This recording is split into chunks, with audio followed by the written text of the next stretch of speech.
अग्निस्तदादित्यस्तदवायुस्तदु चन्द्रमाः तदेव शुक्रं तद्ब्रह्मता आपाः सप्रजापतिः दीपं दर्शयामि धूपदीपान्तरेण महानैवेद्यं निवेदयामि।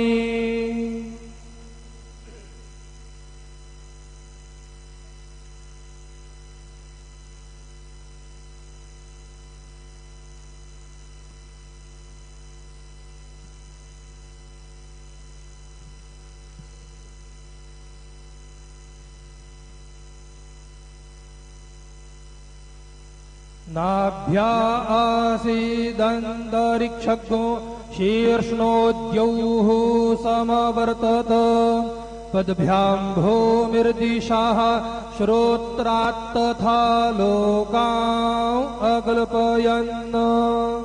चतुष्कोणमण्डलं कृत्वा तदुपरि नैवेद्यपात्रं निधाय गायत्री मंत्रेण पात्रान् सम्प्रोक्ष धेनवाः अमृतीकृत्य सत्यन्तवर्तेन परिखिञ्चामि नैवेद्यं निवेदयामि। ॐ प्राणाय स्वाहा ॐ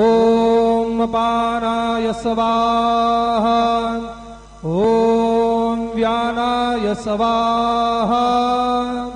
ॐ उदानाय स्वाहा ॐ समानाय स्वाहा ॐ ब्रह्मणे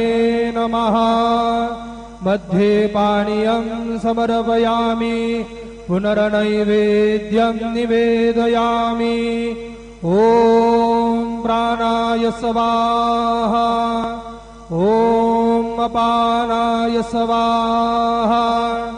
ॐ व्यानाय स्वाहा ॐ उदानाय स्वाहा ॐ समानाय स्वाहा ॐ ब्रह्मणे नमः। नैवेद्यं समर्पयामि हस्तप्रक्षालनं समर्पयामि मुखप्रक्षालनं समर्पयामि। सद्गुरु साईनाथ देवताभ्यो नमः। प्रार्थनापूर्वक नमस्कारं करोमि।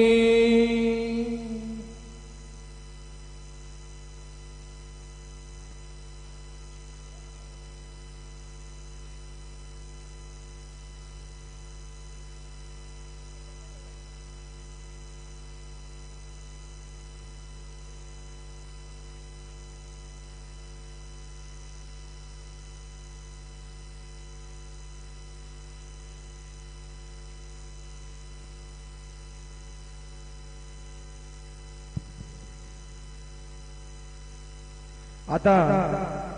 माध्यान आरती सुरू होत आहे। सर्वांनी एका सुरात आरती म्हणावी। माध्यान आरती शुरू हो रही है। आप सब एक सुर में आरती गाइए। श्री सच्चिदानंद सद्गुरु साईनाथ महाराज की जय। पंचारती करो बाबा से आरती करो साई से आरती करो बाबा से आरती। उठा उठा हो माधव वाळू हार माधव साई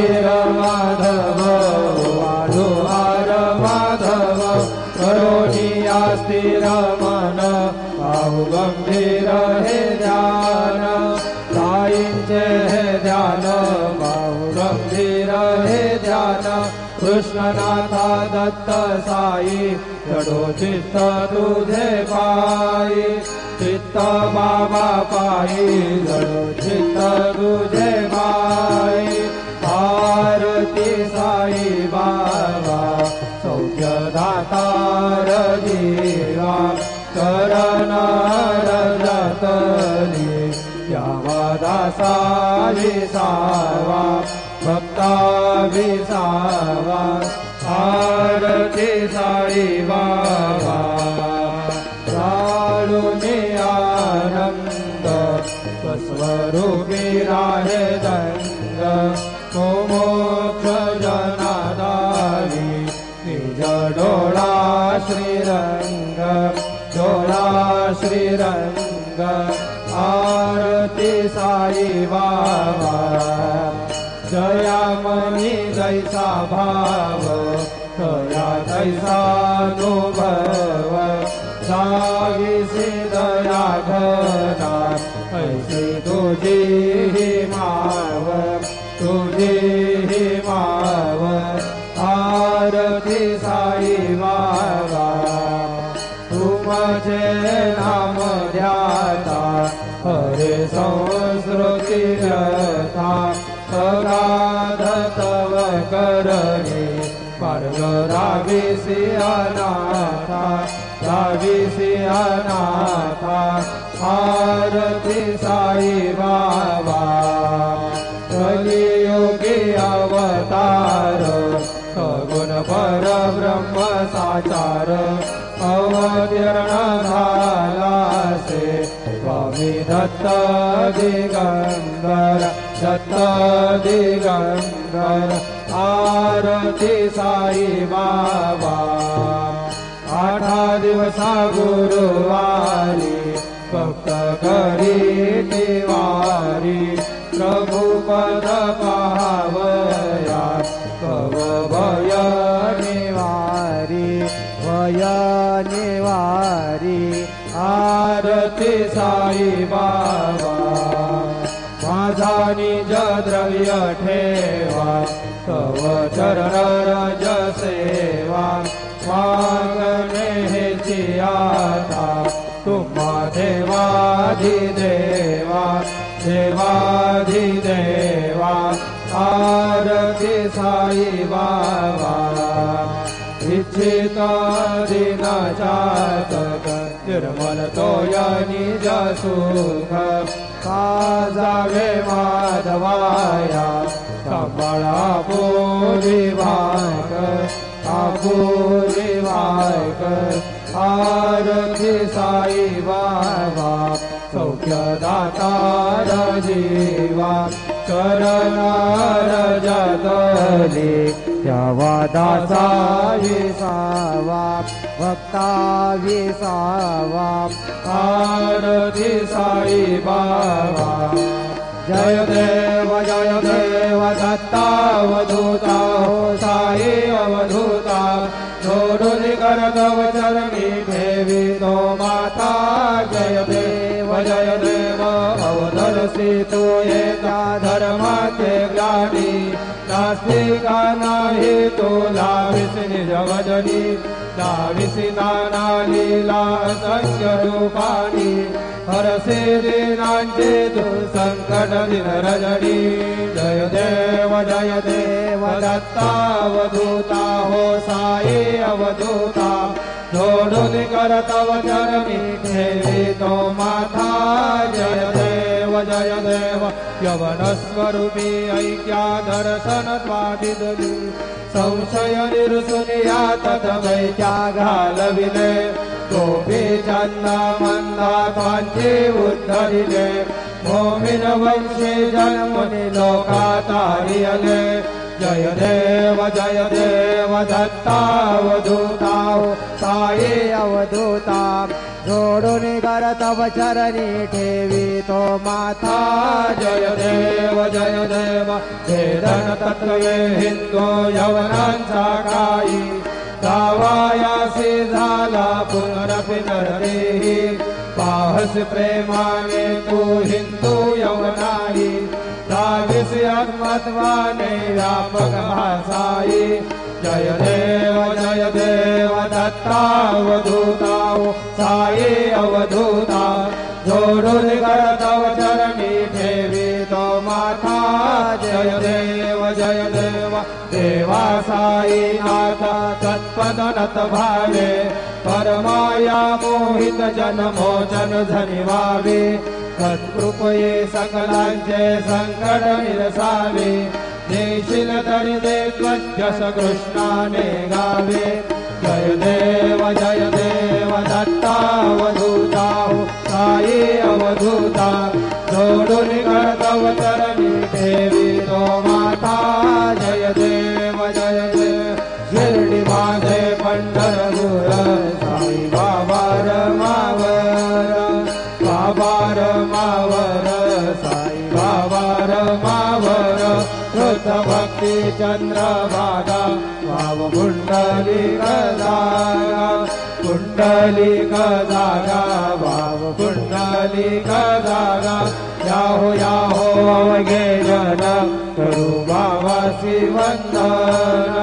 साई वंदन करू बाबासी वंदन करू भन्ने बाबा साई भाव माझे आई धाव पाव माझे आई घालील टांगण वंदीन चरण डोळ्यानी पाहिन रूप तुझे प्रेमे अलिंगिन आनंद पूजन भावे वारिन म्हणेन नाम त्वमेव माता च पिता त्वमेव बंधुस सखा त्वमेव विद्याधनं त्वमेव सर्वं मम देव कायेन वाचा मनसेन्द्रियर्वा बुद्ध्यात्मना वा प्रकृति स्वभावात् करोमि यद्यत् सकलं परस्मै नारायणायति समर्पयामि अच्युतं केशवं नारायणं कृष्णदामोदरं वासुदेवं हरे श्रीधरं माधवं गोपिकावल्लभं जानकीनायकं रामचन्द्रं हरे राम राम राम हरे हरे हरे कृष्ण कृष्ण कृष्ण हरे हरे श्री गुरुदेवा दत्त हरि ओम यज्ञेन यज्ञमयजन्त देवा सारि धर्माणि प्रथमान्यासन्न तेहनागं महिमा दस्सजन्त यत्र पूर्वे साध्या सन्ति देवाः ॐ राजाधिराजाय प्रसय्य साहिने नमो वयं वै श्रवणाय कुर्महे समे कामान् कामकामाय मह्यं कामेश्वर वै श्रवणो दधातु कुबेराय वै श्रवणाय महाराजाय नमः ॐ स्वस्ति साम्राज्यं भोज्यं स्वराज्यं वैराज्यं पारमेष्ठ्यं राज्यं महाराज्यमाधिपत्यमयं समन्तपर्याः एषा सार्वभौम सार्वं युषान्तादापरार्धात् पृथिव्यै समुद्रपर्यन्ताया एकराळितपेश श्लोको विहितो मरुतः परिवेष्टारो मरुतस्यावसन् गृहे आविक्षतस्य कामप्रे विश्वे देवा सभासदिति श्रीनारायण वासुदेवाय सच्चिदानंद सद्गुरु साईनाथ महाराज की जय। अनंता तुला ते कसे रे स्तवावे अनंता तुला ते कसे रे नमावे अनंत मुखाचा शिनेशेष गाता नमस्कार साष्टांग श्री साईनाथा स्मरावे मनी तत्पदानित्य भावे पुरावे तरी भक्तीसाठी स्वभावे करावे जगातारुणी मायताता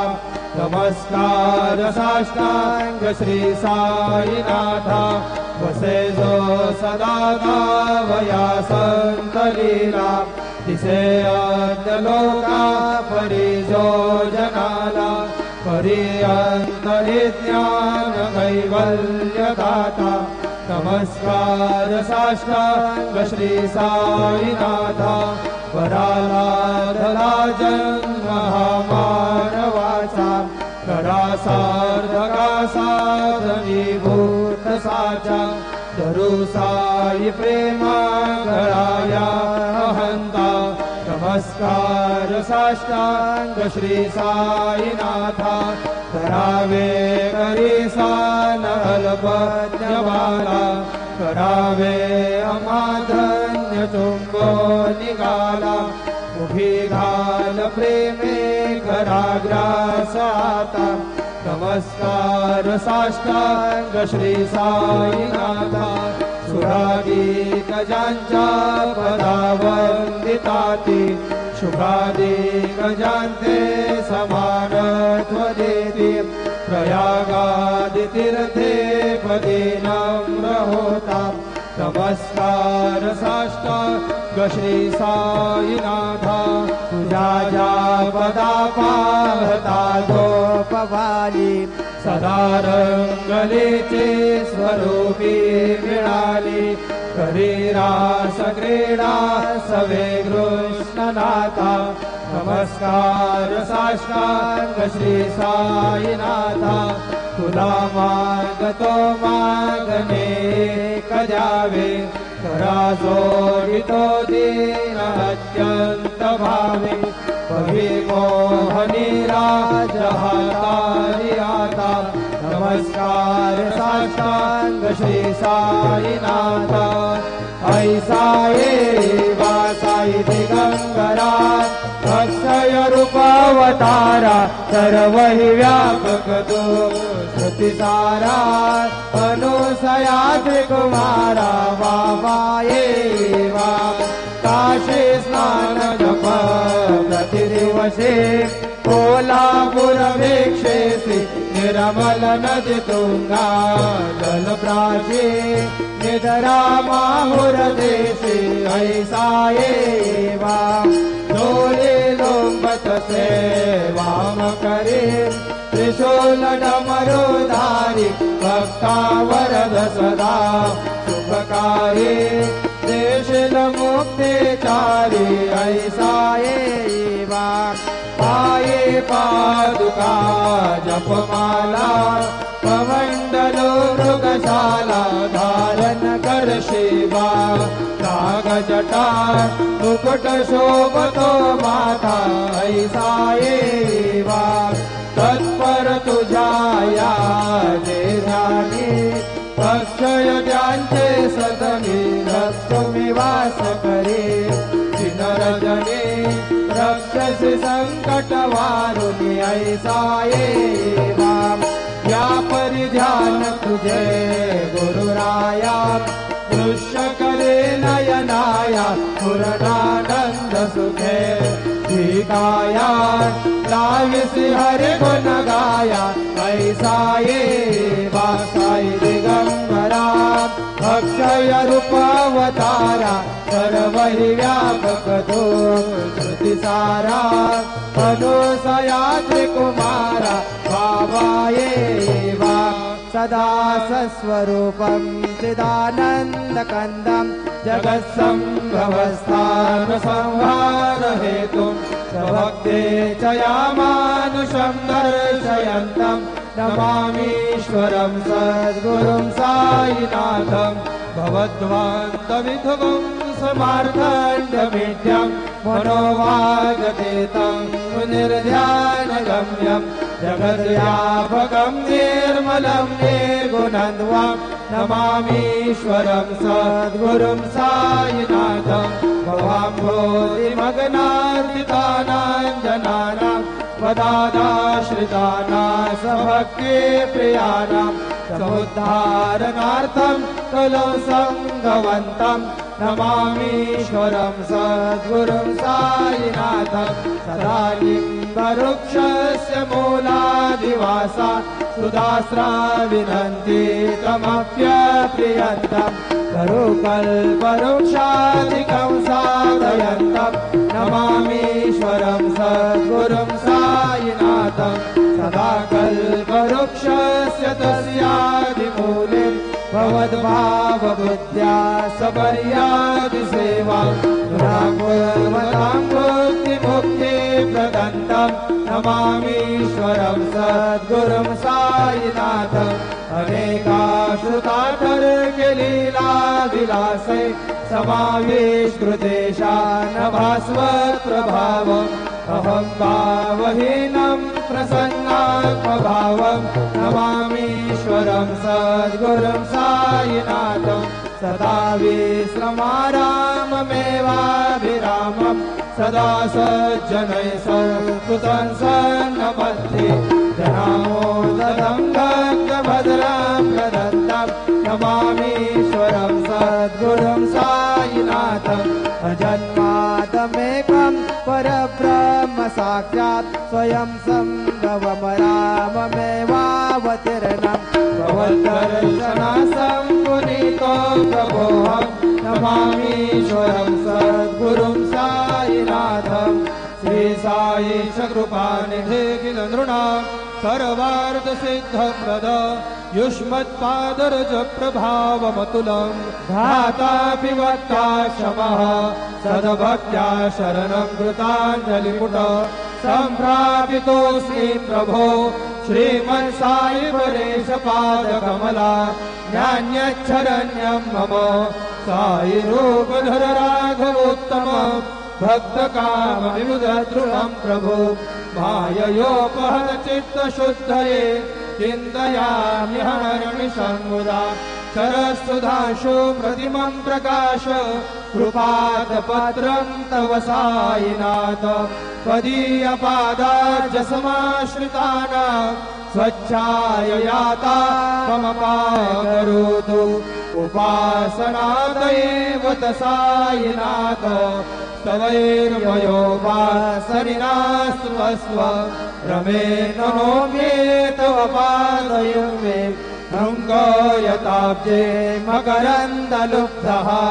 अनेकजन्मार्जितपापसंशयो भवेत् भवद्पादसरोजदर्शनात् क्षमस्व सर्वान् अपराधपुञ्जकान् प्रसीद साई सद्गुरु दयानिधे श्री साईनाथ चरणामृतपूर्णचित्ता तत्पादसेवनरता सदगञ्ज भक्त्या संसारजन्यदुरिता धवनिर्गतास्ते कैवल्यधाम परमं समवाप्नुवन्ति स्तोत्रमेतत्पठे भक्त्या यो नरस्तन्मना सदा सद्गुरु साईनाथस्य कृपापात्रं भवेत् ध्रुवम् करचरणकृतं वा कायजं कर्मजं वा श्रवणनयनजं वा मानसं वा पराधं विहितं विहितं वा सर्वमेतत्क्षमस्व जय जय करुणाब्धि श्री प्रभो साईनाथ श्री सच्चिदानंद सद्गुरु साईनाथ महाराज की जय।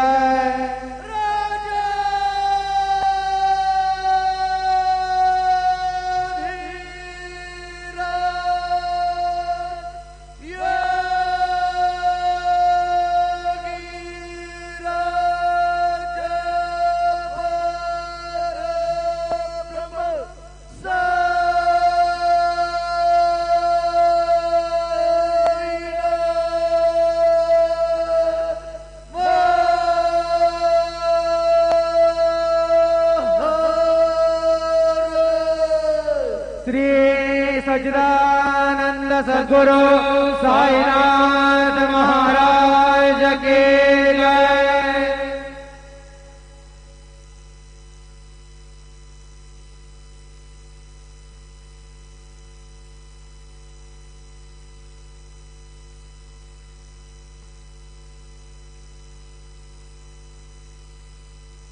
ओम साईराम।